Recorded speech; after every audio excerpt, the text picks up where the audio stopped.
துணையாக வாரான் கருப்பசாமி. வருவாண்டி வருவாண்டி மலையாண்டி சங்கிலி தோற மலையாண்டி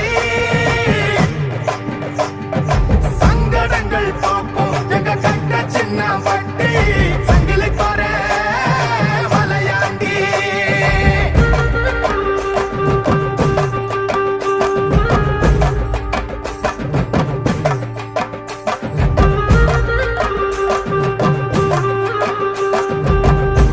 சங்கிலி கருப்பா மண்ணிலும் மலையிலும் நீரிலும் நெருப்பிலும் வாகனத்தில் செல்லும் போதும் பாதாள குகையிலும் வேறெந்த இடத்திலும் நான் இருக்கும் போதும் எம்மை விரும்பி வந்து காத்தருளாய் கருப்பா. ஒரு நாள் உன்னை மறக்காத மனசத்தான் கருப்பா. கெட்டவர்க்கு கெட்ட வரம் தருவாண்டி நாட்டார் தெய்வமடி.